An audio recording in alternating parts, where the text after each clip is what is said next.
Bueno, buenos días. Pues para mí es un honor estar aquí presentando a la doctora Silvia ya en su culminación de este año del posgrado. No más, no me le ha ido. Eh, ya pues ha sido un año se pasó muy rápido, realmente. Y bueno, pienso que hoy Silvia termina pues este ciclo en su vida. Se ha desempeñado muy bien durante este año de Fellow. Eh, ha sido una persona muy responsable, con muchos valores, muy comprometida en su nueva especialidad. Entonces le auguro pues el mayor de los éxitos. Para mí, la doctora Dolmen ya llegó, ahorita sigue la doctora Dolmen. Eh, es un reforzamiento positivo para seguir en en esta tarea, por decir algo, de transmitir nuestros conocimientos. Y lo ve uno como un legado en la medida de pues, que hay una renovación generacional y que sea de la calidad de los profesionales que estamos viendo en este momento. Entonces, para mí también es un orgullo eh, estar en esta labor. Y bueno, Silvia, muchas felicitaciones. Doctora Dolmes, por favor.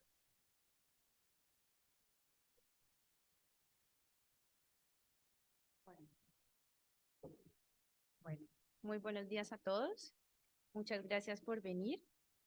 Bueno, el día de hoy les voy a presentar pues mi trabajo de grado como fellow de cirugía plástica ocular, órbita y vía lagrimal. Es sobre la comparación entre sondaje tradicional y sondaje bajo vía endoscópica en obstrucción congénita del conducto nasolagrimal, una experiencia en varias instituciones de la ciudad de Cali entre 1999 y 2022. Este trabajo tiene como autores principales la doctora Ángela María Dolmes y quien les habla Silvia Juliana Granados.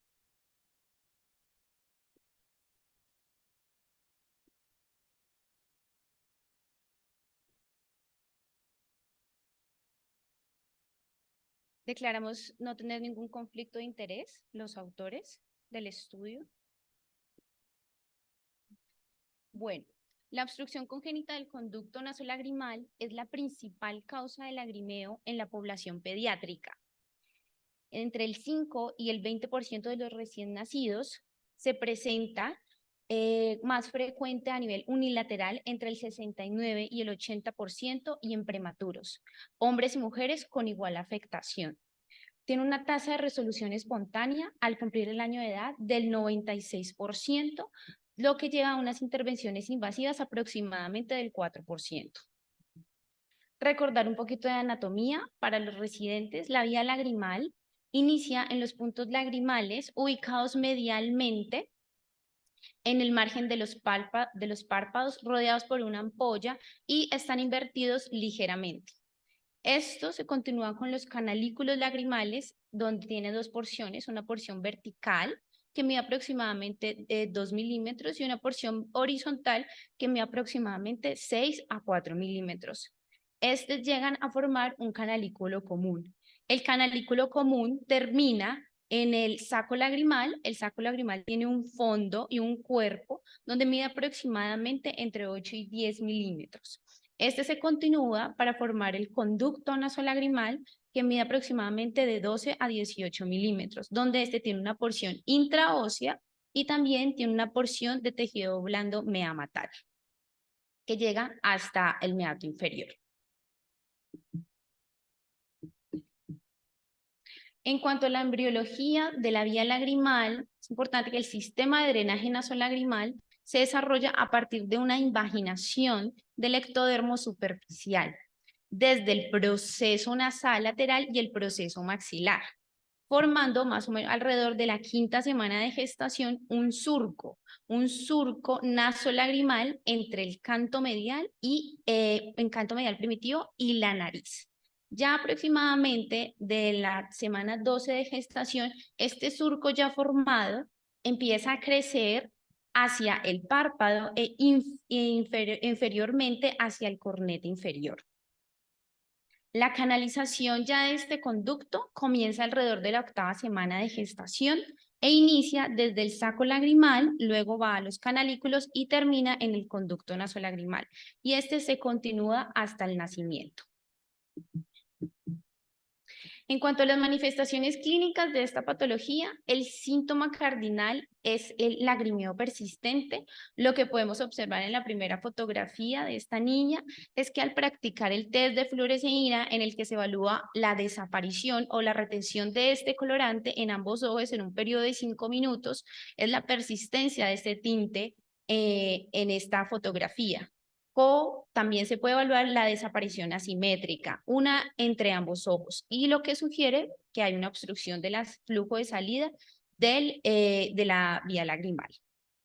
También esto está acompañado, puede estar acompañado de una secreción mucoide o mucopurulenta, lo que podemos observar en la segunda imagen, o un saco lagrimal muy grande, aumentado de tamaño, que tiene reflujo a la expresión de este saco lagrimal. En cuanto a la etiología, lo que se ha visto en varios artículos y lo que se menciona en muchos libros es que está dada por una obstrucción localizada a nivel de la porción distal en la válvula de Hasner. Esta obstrucción se clasifica como simple o compleja. La simple está dada por una membrana mucosa persistente, como lo podemos observar en esta imagen superior, y la compleja está dada por obstrucciones óseas. Ya en cuanto al tratamiento convencional, el tratamiento inicial se basa en la maniobra que podemos observar en la fotografía, que es una maniobra de Kliger. Esta está escrita por primera vez en 1923 y reportan tasas de resolución del 94 al 96% en el primer año de vida. Este masaje o esta maniobra consiste en realizar un masaje a nivel de la cresta lagrimal anterior, identificando el saco lagrimal con el dedo índice, generando fuerza en dirección a ese inferior, con la intención de aumentar la presión hidrostática para romper la membrana de la válvula de Hasner. En cuanto a la persistencia del lagrimeo, el manejo tradicional, se inicia con un sondaje convencional. Este sondaje convencional es realizado a ciegas. El segundo sondaje, si este falla, se realiza al mes del primer sondaje o se puede realizar un catéter con Vanol en caso de que el primero falle. Posterior, se hace una intubación de la vía lagrimal, usualmente esta se hace a los 6 meses después, y finalmente ya en niños mayores de 5 años le realizan una dacriosistorrinostomía externa o endoscópica. En cuanto al sondaje convencional, de lo que estamos hablando, de la vía lagrimal, está descrito como la primera línea pues, de manejo, y lo que hace es que lo que hacemos es que introducimos una sonda de Bowman, pero esa sonda de Bowman se introduce a ciegas desde el punto lagrimal inferior hasta el meato. Eso, ahí está desde el punto lagrimal inferior hasta el meato inferior. ¿Con el fin de qué? Con el fin de romper la obstrucción de la porción distal del conducto nasolagrimal. Evidenciada ya al final del sondaje con el toque de metal con metal, que se realiza usualmente con una sonda canalada. También posteriormente al sondaje se hace un test de irrigación, como en la fotografía derecha, donde se puede evidenciar que hay un paso de líquido. En cuanto al sondaje endoscópico, el sondaje y el test de irrigación se hace bajo visualización directa por el endoscopio.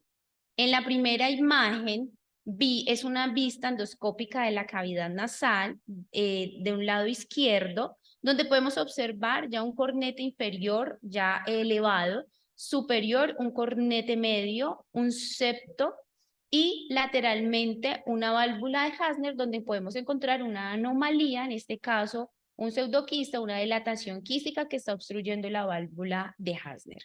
En la segunda fotografía vamos a encontrar que al elevar el cornete inferior podemos encontrar aquí una válvula de Hasner completamente permeable.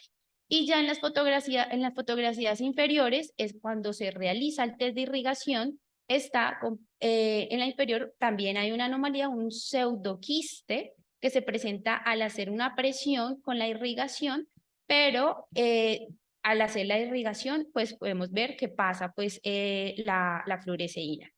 Y ya en la última no hay ninguna anomalía con el paso de la irrigación.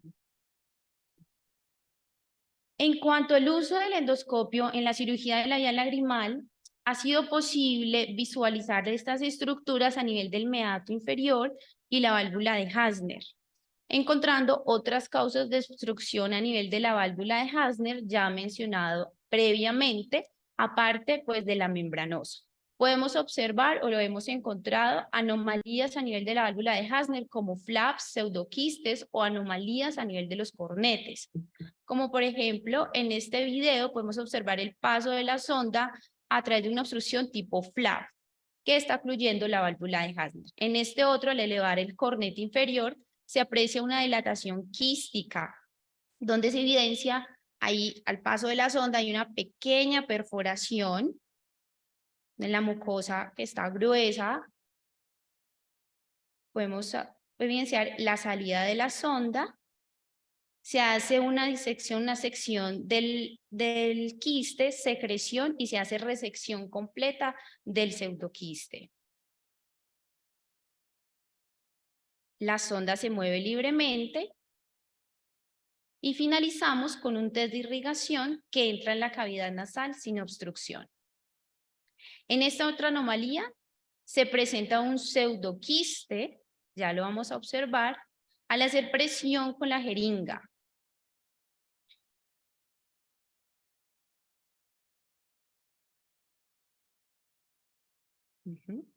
Y en esta última hay un cornete, lo podemos evidenciar que está grande, impactado en el piso.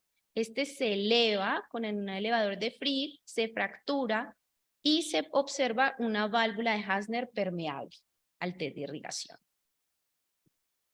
Listo. En cuanto a la revisión de literatura, me disculpo por tanta letra en estas diapositivas, pero les quería mostrar toda la revisión que se hizo para este estudio y subrayé unos artículos importantes. Bueno, el primero fue el primer sondaje a ciegas que se hizo, que fue en 1987 y tuvo un éxito de permeabilidad del 33.3%. Ya más adelante, en el 2001, se realizó el primer estudio comparativo que comparó el sondaje a ciegas con sondaje endoscópico. Pero ¿qué es lo que pasa? Pues tiene una N muy bajita con un rango de edad también muy corto. Este dio un éxito del sondaje convencional del 91% y endoscópico del 94%.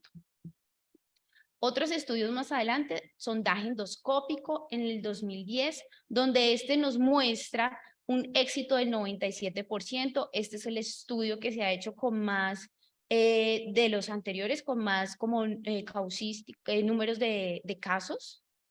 Y ya más adelante, este sondaje endoscópico, que donde también nos muestra un alto éxito de permeabilidad en el 98%. Y acá lo bueno es mirar aquí, por ejemplo, en este grupo, las edades en este estudio, que aquí ya aumentaron el número de edad.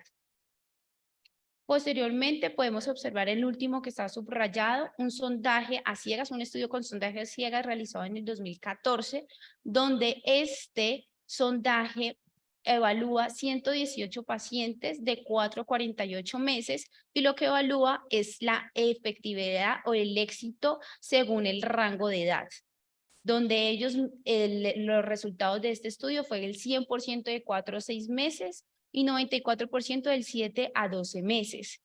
Pero, como ya les había dicho antes, el 94% de los pacientes tienen una resolución espontánea antes del año de edad. Entonces, esos pacientes pueden estar incluidos en este grupo, por lo que ese 100% o 94% está influenciado por eso. Y ya este último estudio, este es como uno de los más recientes y el único que hay así como recientemente comparando el sondaje endoscópico con el sondaje a ciegas, pero este ya tiene un grupo de edad un poquito más grande y la N también es muy pequeña. La N es de 22 niños comparado con 56 niños. En ellos el resultado es un sondaje a ciegas del 58.7% y un sondaje endoscópico, un éxito del 94.6%. Listo, debido a lo encontrado pues en la literatura y en la experiencia clínica, nos dimos cuenta que los pacientes con una obstrucción congénita del conducto nasolagrimal, en quienes se realizaban sondajes endoscópicos, no se obstruían, incluyendo pacientes grandes, o sea, pacientes de mayor edad, como lo evidenciamos en el hospital universitario, que los pacientes por lo general pueden llegar allá más tardíamente. Por lo tanto, decidimos hacer un estudio para comparar los resultados de sondaje convencional y sondaje bajo visión endoscópica en pacientes con obstrucción congénita labial lagrimal. La metodología del estudio: se incluyeron historias clínicas desde febrero de 1999 hasta diciembre del 2022. En 4 centros oftalmológicos en la ciudad de Cali se incluyó la Clínica Oftalmológica de Cali, el Instituto de Niños Ciegos y Sordos, el Hospital Universitario del Valle y el Centro Médico Imbanaco. Donde se incluyeron, los criterios de inclusión fueron pacientes menores de 15 años de edad con epífora con obstrucción de la vía nasolagrimal. Y los criterios de exclusión fueron obstrucción del conducto nasolagrimal adquirido, antecedentes de anomalías faciales o de la línea media y malformaciones palpebrales, antecedentes de cirugía lagrimal como una DCR e historias clínicas incompletas. De eso se revisaron 286 historias, fueron las que cumplieron esos criterios de selección. Se hizo la selección, una recolección manual de todos los datos de cada historia clínica y las variables a tener en cuenta fueron edad, sexo, ojo intervenido, tipo de intervención, reobstrucción, el saco lagrimal grande, infección y sondaje previo. En cuanto al análisis estadístico, se analizaron las frecuencias absolutas y relativas de las variables cualitativas. Se realizó un análisis bivariado con una prueba de Pearson chi cuadrado y test Hughes para las variables cuantitativas y se estimó un valor de P de 0.0 menor a 0.05 para determinar la significancia estadística. En cuanto a los resultados generales, esto es una tabla como general, donde el total de ojos fueron 278 ojos de 243 pacientes, un sondaje con el sondaje convencional una N de 135 y el sondaje endoscópico una N de 143 pacientes, donde en esta tabla podemos encontrar las variables con el total de cada variable, con el total de cada variable en números enteros y también en porcentaje.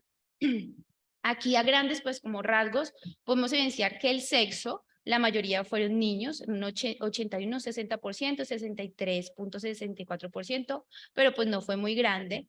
En ambos los ojos intervenidos, el mayor porcentaje también fue en el ojo izquierdo, 51% y 53%, tampoco muy grande. En cuanto al saco lagrimal grande, fue mayor porcentaje en el endoscópico, y la secreción en el sondaje convencional, la mayoría era mucoide. En cambio, en el endoscópico, la mayoría no tenía secreción, no tuvo secreción, con un 56.62%. Ya graficando estos resultados, según el género, en ambos estudios se presentaron más en niños que en niñas. En el sondaje convencional, 81 niños que representaban el 60%, versus el sondaje endoscópico igual, 91 niños que representaban el 63.64%. En cuanto a los ojos intervenidos, fue también similar en ambos estudios, donde se presentaron más casos de ojos izquierdos, pero igual hubo muy poca diferencia con el ojo derecho en ambos estudios. Bilaterales, 20 casos en el convencional y 14 casos en el endoscópico. Según la edad media en el sondaje convencional fue de 20.22 meses, eso equivale a 1.6 años en sondajes convencionales con un rango de entre 3 meses a 132 meses. Y el sondaje endoscópico de una media de 32.12 meses o sea, equivale a 2.6 años con un rango de edad entre los 6 meses y los 180 meses. Por lo que podemos decir que en los sondajes convencionales se realizaron a más temprana edad comparado con el endoscópico. En cuanto al saco lagrimal, la presencia de saco lagrimal grande en el sondaje endoscópico hubo 14 casos que representa el 10.37% y en el sondaje endoscópico 28 casos que representa el 19.58%. Estos resultados los medimos, pero no los incluimos en las variables, los resultados de las anomalías de la válvula de Hasner, pero sí se tomaron como hallazgos importantes. ¿Qué se encontraron en estas anomalías en los sondajes endoscópicos? 149 anomalías, aunque algunos pacientes presentaban más de una anomalía. 27 pacientes con obstrucción de tipo membranosa, la mayoría de los pacientes, 82 pacientes con una presencia de FLAP, 10 pacientes con dilataciones quísticas y 23 pacientes con anomalía de cornetes, ya sea con un cornete hipertrófico o impactado en el piso. En esta otra tabla son las variables que comparamos con la segunda obstrucción y las variables que se tuvieron en cuenta en ambos estudios se compararon con la reobstrucción. El total de reobstrucción fueron 41 obstrucciones, 7 fueron endoscópicas y 34 fueron convencionales. Cuanto aquí, lo importante acá mencionar, todas estas variables, el sexo, los ojos intervenidos, edad y la secreción, ninguna de ellas fue estadísticamente significativa. La única que fue estadísticamente significativa fue el saco lagrimal grande, con 14 reobstruidos en ambos estudios, con una P estadísticamente significativa. Y esto se evidenció en ambas técnicas quirúrgicas.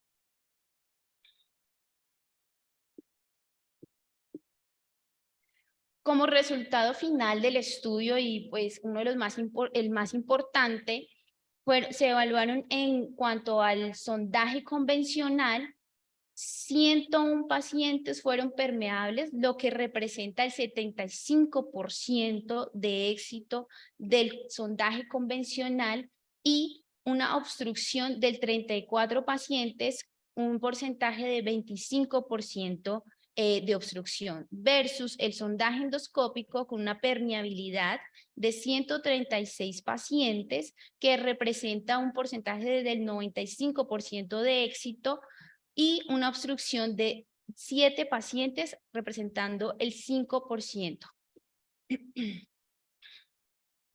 Por lo que nuestro resultado final fue estadísticamente significativo, tipo de técnica utilizada con una P menor a 0.05 con una P igual a 0.001. Como conclusiones del estudio, el sondaje endoscópico tiene mayor porcentaje de éxito comparado con el sondaje tradicional a ciegas. Esto se debe a la visualización directa de las anomalías y a su corrección que se hace en el mismo acto quirúrgico, por lo que lleva menos reintervenciones al realizar sondajes endoscópicos. También otro punto a resaltar en este estudio son los pacientes con saco grande. Saco grande tienen mayor probabilidad de obstrucción, lo que se vio en este estudio. Probablemente esto se debe porque los pacientes pueden llegar a presentar infecciones crónicas, lo que hace es que tenga un saco muy dilatado, se forma un saco retenedor y la lágrima queda acumulada, por lo que el paciente puede continuar lagrimeando. Y la edad no es un factor de riesgo para reobstrucción, no necesariamente un niño mayor no se le puede hacer un sondaje, o sea, no hay una contraindicación para un niño grande realizarle un sondaje.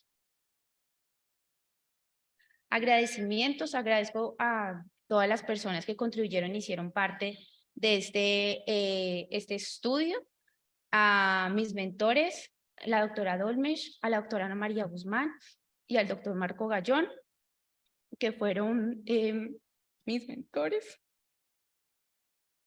por su guía y por este proceso de formación como oculoplástica.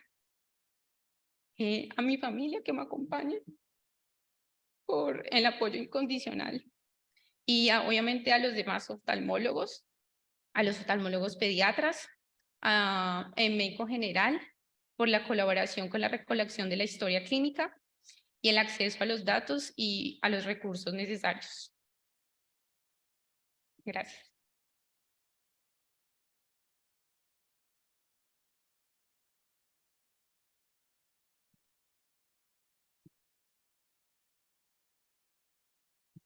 Bueno, no sé si alguna pregunta hay en la audiencia o conectado por Zoom. Entonces, digamos que uno tiene un niñito con diría animal, esperó un año y no se resolvió. Correcto. La recomendación sería ir al sondaje convencional, ver si funciona, o ustedes, como conclusión de este estudio, dicen, no nos vamos al sondaje convencional, necesitamos al endoscópico de una vez. Sí, la recomendación final, pues, y que nos muestra con el resultado, el último resultado, donde hay una permeabilidad del 94-95% de éxito de un sondaje endoscópico versus a un sondaje convencional, por lo que sí decimos que está indicado como primera línea en manejo a realizarle al niño, sea después del año o hasta, en nuestro estudio incluimos hasta niños de 15 años. Bueno, ahí habría que pesar también los costos, ¿no? Porque, digamos, un sondaje convencional cuesta muchísimo menos que un sondaje por vía endoscópica. Bueno. Entonces, no, pero espera, sí. Entonces, pues uno tiene que ver allí, pero en cuanto a, digamos, a costos del sistema. Pero de pronto se disminuyen las reintervenciones. Ahí también hay que pensar también en la reintervención. La segunda intervención. En una segunda intervención. Entonces ahí sí se ve influenciado eso.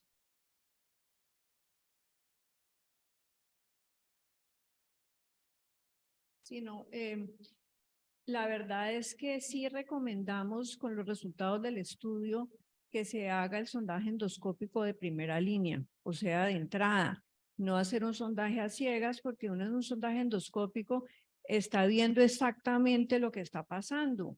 En el sondaje a ciegas se hace un sondaje y se hace el toque metal con metal, pero ¿qué tal las anomalías que están allí? Uno puede pasarlo, tiene un pseudoquiste, pero usted toca metal con metal y uno dice, listo, está permeable, pero resulta que lo que se vuelve y se cierra es el huequito chiquitico que quedó en el pseudoquiste, el cornete, el flap. Entonces, la verdad es que sí es recomendado hacer primero el endoscópico. En cuanto a costos, no es que sea muy diferente, o sea, los costos no hay mucha diferencia. Igual son anestesias generales, se hacen sitios donde está en casi todos los sitios hoy en día hay un equipo de endoscopia, ¿sí? Hay que aprender a hacer el sondaje endoscópico, pero efectivamente, pues, lo hay, ¿cierto? Y lo que dice Silvia es que disminuyen los costos en cuanto a que no hay necesidad de reintervenir, porque uno puede en el primer sondaje ya le resuelve todo el problema. ¿Y cómo es? Pues uno de una vez, o sea, no hay necesidad de repetir el sondaje, no hay necesidad de hacer una intubación después. Y algo que realmente encontramos que es muy bonito, y es que si hay una obstrucción ósea, entonces uno no sale y le dice a los papás, no, qué pena, pero pues yo traté, pero no logré, sino que uno de una vez, estando uno preparado, pues le hace de una vez una DCR endoscópica. Y tenemos como derivado de este estudio una serie de pacientes a los cuales les hicimos de una vez una DCR endoscópica y muy buen éxito, más del 96%. Así tengan, el niño más pequeñito era de 5 meses, obstrucción ósea en el sondaje, nunca hacemos sondajes más pequeñitos de un año, pero este niño había tenido 3 episodios de acrocistitis aguda hospitalizado. Le hicimos el sondaje, obstrucción ósea, DCR endoscópica y el niñito permeable.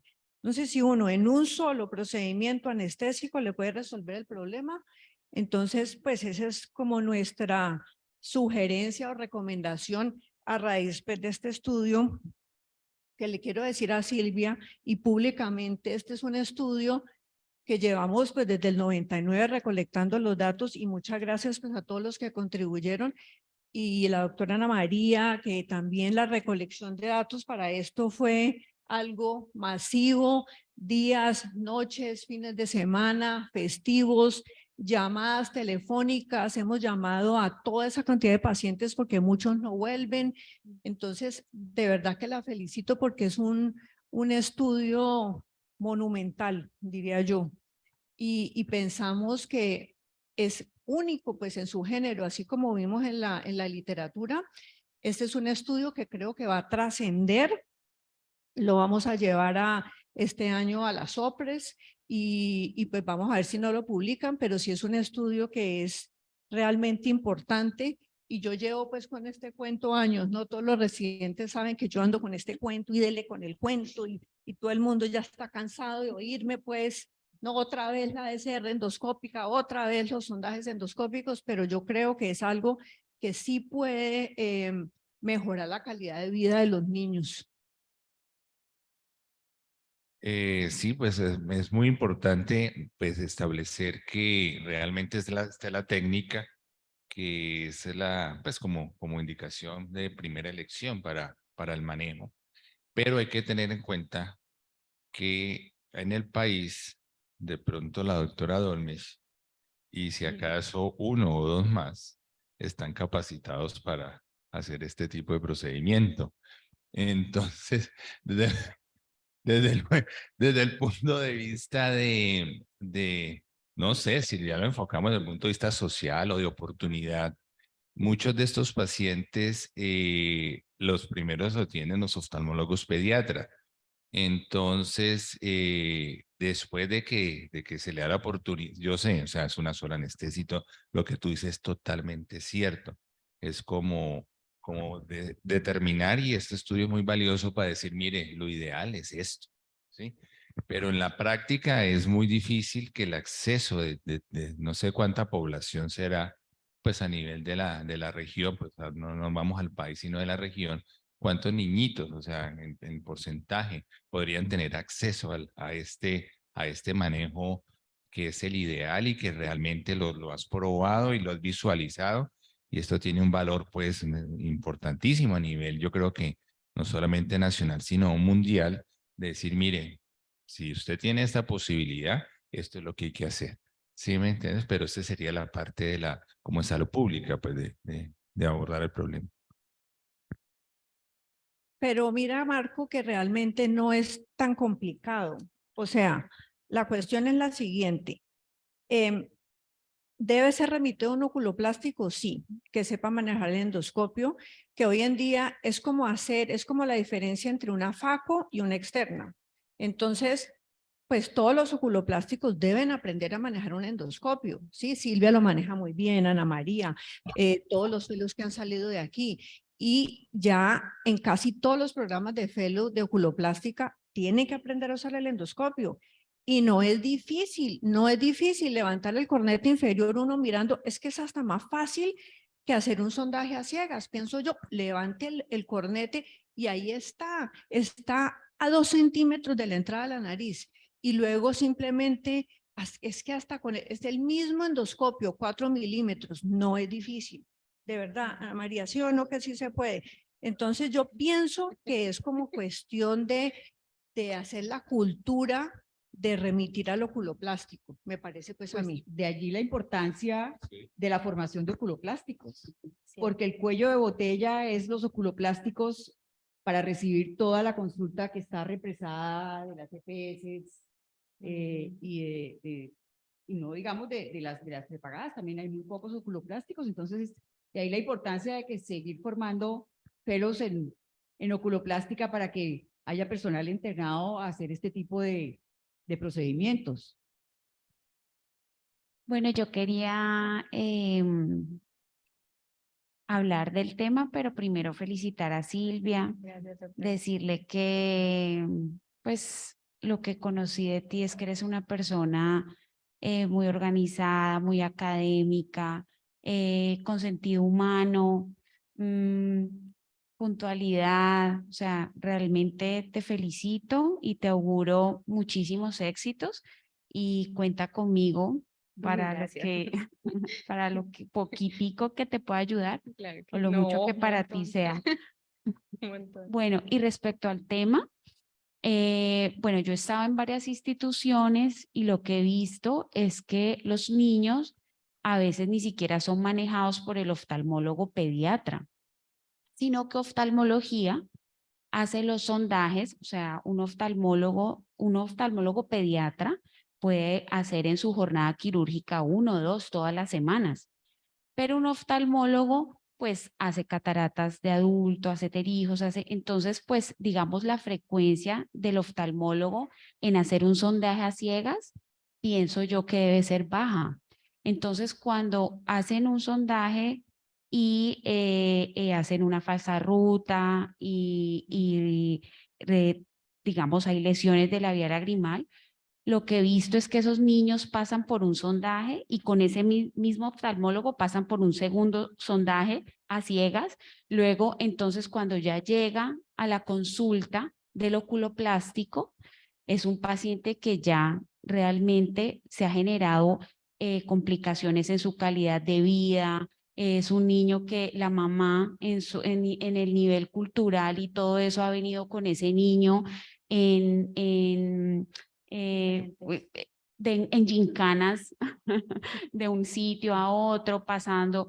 Entonces, realmente, si uno pudiera evitar este tipo de situaciones, realmente yo sí creo que hay que hacer todo pues desde donde estamos para que esto no suceda. Y si realmente remitir al paciente, pues sí, como esa cultura, no específicamente de la cultura de que, bueno, lo debe hacer X o Y, no, sino remitir al especialista indicado que se necesita para esta situación.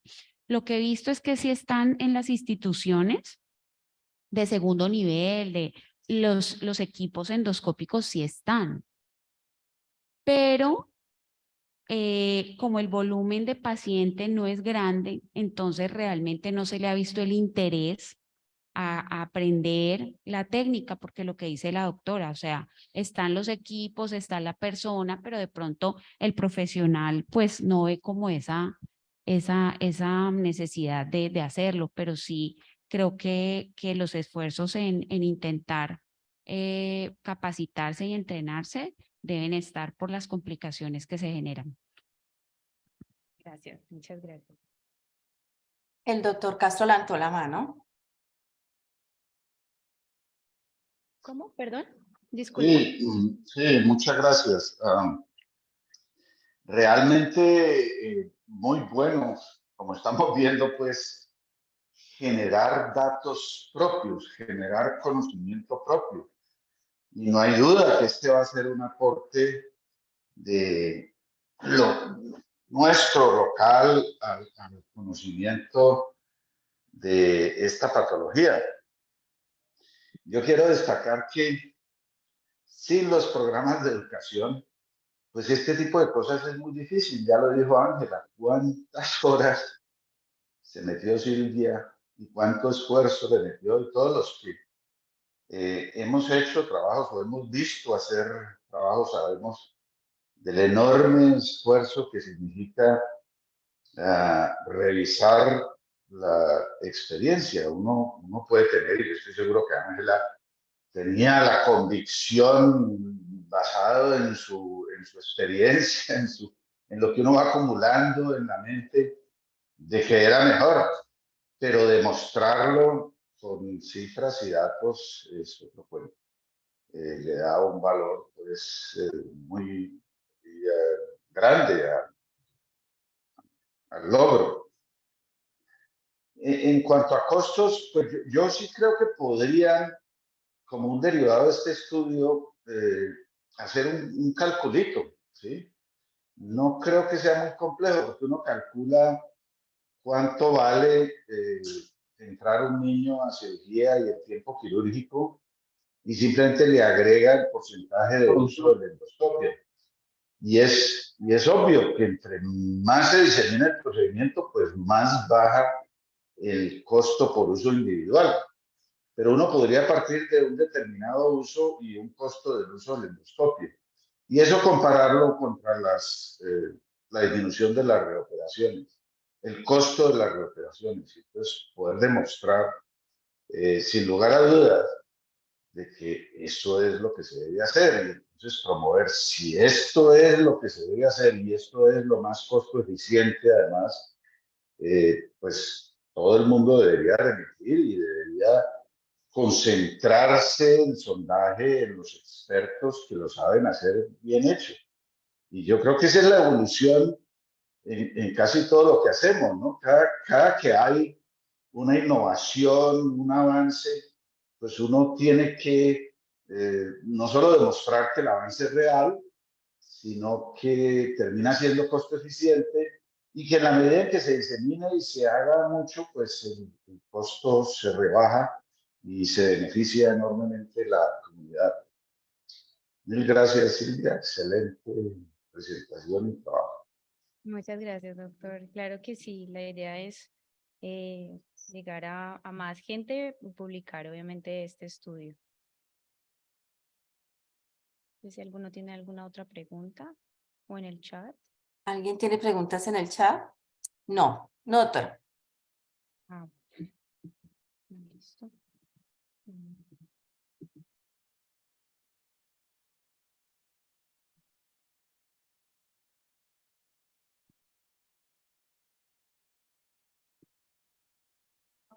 ¿Cómo hago para mostrar esto?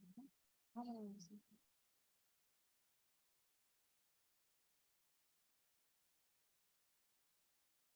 Pues antes de hacer entrega del diploma, pues yo voy a decir unas poquitas palabras. Entonces, pues la verdad sí ha sido un placer tener a Silvia, excelente pues fellow, muy académica, muy buena cirujana, muy diligente, de verdad muy presta siempre pues a ayudar y aprendió muchísimo. Y como decía el doctor Gallón, yo creo que nosotros como docentes aprendemos más de ellos que ellos de nosotros, yo creo. Aprendí muchísimo con Silvia y pues yo le auguro de verdad un futuro brillante, le va a ir muy bien y pues a la familia también que la acompañó, excelente, todo muy bien. Lo que no necesite, pues aquí estamos. Y pues, ¿qué más le puedo decir? No todo lo de Silvia es bueno, ¿no? O sea, digamos que el 95% es bueno, pero pues hay que decir las cosas. No tiene dos cosas, Silvia, que hay que mencionar. Me da pena decirlas, pero pues uno, muy mala espalda, Silvia. Qué pena. Y yo creo que el doctor Gallón estará de acuerdo. O sea, yo no creía en eso, de verdad. Yo no creía. Yo decía, no, eso no es posible. A mí me advirtieron, me dijeron, Silvia va a recibir a Silvia, tiene mala espalda. Yo no, yo no creo en eso. Me di cuenta, o sea, ¿cómo es posible que en 20 y pico de años el peor sondaje endoscópico de mi historia, la peor DCR, la tosis más difícil? Yo decía, no puede ser. Me muestra el tumor de párpado más feo que he visto, un plato pegado aquí. No, yo decía, es verdad, ¿sí o no, Marco? Los peores turnos. Hace poquito en mi vida he visto en un bléfaro superior una vena que medía por ahí, yo creo que de diámetro 4 milímetros. Me tocó ligar una vena en un bléfaro superior. Por Dios, Silvia, no sé. Entonces, que eso de pronto le ayude en su resto de su vida profesional. Uno.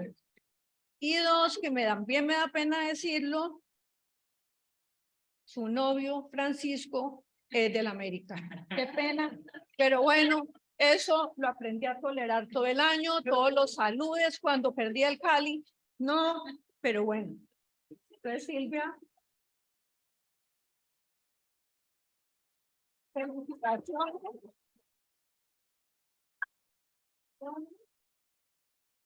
Marco.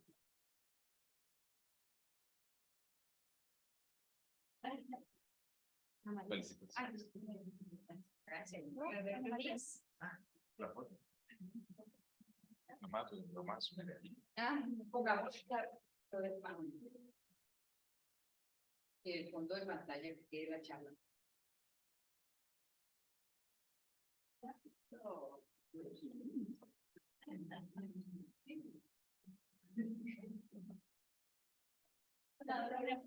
Doctora, me permite decir una cosa.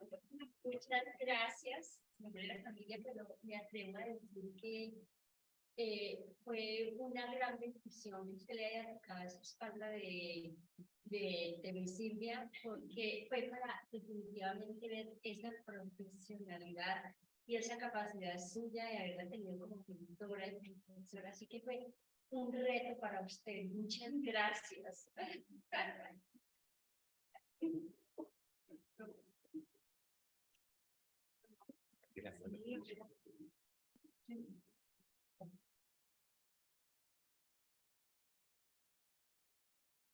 No, no, sí, no. Bueno. Está bien.